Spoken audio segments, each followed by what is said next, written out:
I just want to say from the bottom of my heart, I'd like to take this chance to apologize to absolutely nobody. The double champ does what the he wants.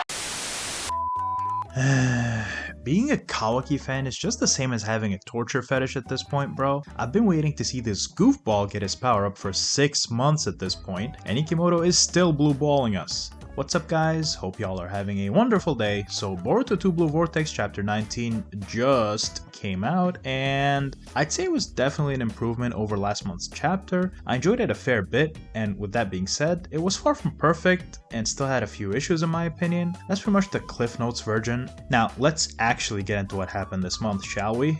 Also stay tuned for a legendary rant at the end of the video, you guys can look forward to that. So we start things off with a cheeky little flashback that shows how Araya got his sword to be able to manipulate and nullify Ryu's iron sand. And it wasn't anything special, Shinki just infused his chakra into Araya's blade, which allows him to manipulate iron sand to a limited extent. Not a flashy explanation or some crazy twist, but I appreciate that honestly, it didn't need to be anything more than what it is. Araya also makes fun of Shinki for always going on and on about Gaara, his adoptive father.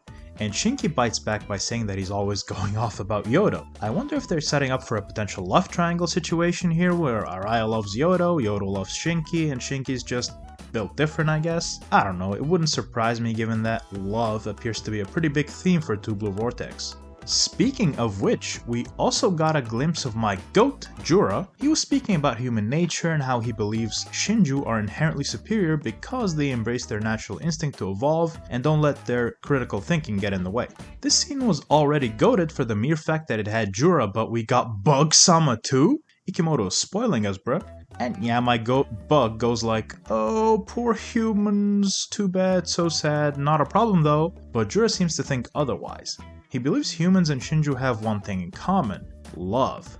Jura has seen firsthand how love can make people act against their own self-interest even when they are fully aware of the consequences to their actions. He believes this is an aspect of their nature that they should aim to understand and ultimately overcome in their quest for evolution. Now, let's talk about the best part of this chapter, and that's without question the fight against Ryu.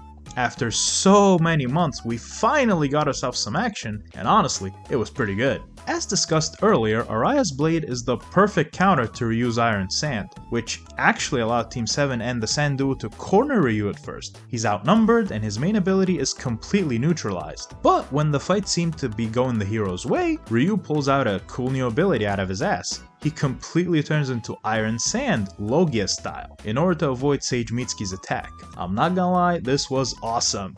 Like, we haven't gotten a lot of elemental transformations in Naruto, and in my opinion, it's such a shame that we didn't get more of them. The only ones that come to mind for me are Suigetsu, Mangetsu, and Sage Kabuto being able to turn into water, but if y'all remember any more examples, drop them in the comments. Anyway, when it seemed like Ryu found a way out, it turns out that Araya's blade can also be used to reconstruct Ryu's body by manipulating iron sand he's composed of. Pretty dope application of that ability in my opinion, but when it looked like Araya and company had the upper hand again, Ryu just spam summoned a bunch of claw grimes.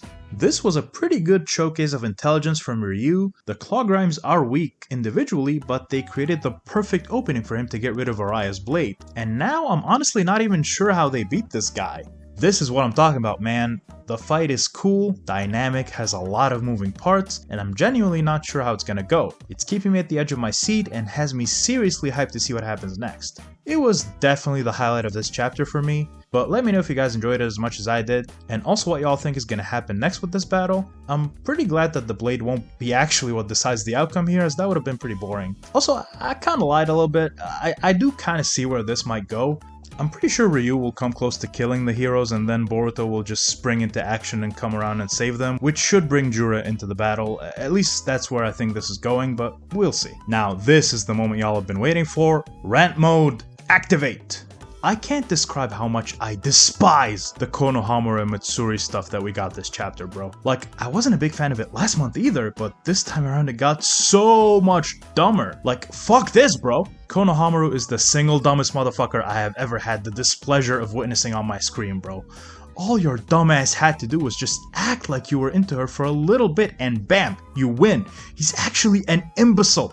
I do not understand how one of Konoha's best jonin can be so hilariously moronic. I just don't get it. And the crutch of this whole thing working for the audience is his relationship with Moegi, right? Like, for us to care about any of what's going on right now, we are required to have some investment in that relationship. And let me tell you right now, we do not care, brother. I'm here to tell you right now, we don't care. Let me tell you, We don't care. Jerry. Not a single living soul on this planet gives a flying fuck about Moegi or Konohamaru for that matter, let alone their relationship. And because we don't give a shit about it, the stupidity of this plotline becomes abundantly clear. It's just so forced. Like, this whole thing is just to farm some tension, but it's not really working because, again, nobody cares at the end of the day. So it just feels like a waste of time, which is exactly what it is. I don't know, man, maybe next month's chapter salvages it, but I genuinely don't see how. I would have much rather see Kawaki getting his limiters removed or a more extended Ryu fight over this shit. It really, and I cannot stress this enough, really pissed me off. I'm gonna stop now before I blow an artery or something. Yeah. So yeah, needless to say, the chapter was a bit of a mixed bag for me, but I liked the Ryu side quite a lot, and thankfully that made up the bulk of the chapter, which is what saved it for me. So yeah, I'll give Boruto TBV chapter 19 a solid 7.2 out of 10. It was slightly better than last month's chapter, and if the Konohamaru stuff didn't piss me off so much, it would have been a lot higher, but alas, it is what it is. But what do you guys think? How y'all feel about this month's chapter? Let me know in the comments down below, and that's about it from me. Like the video if you liked it, and subscribe for more content like this. See y'all around, and have a great day. Bye bye!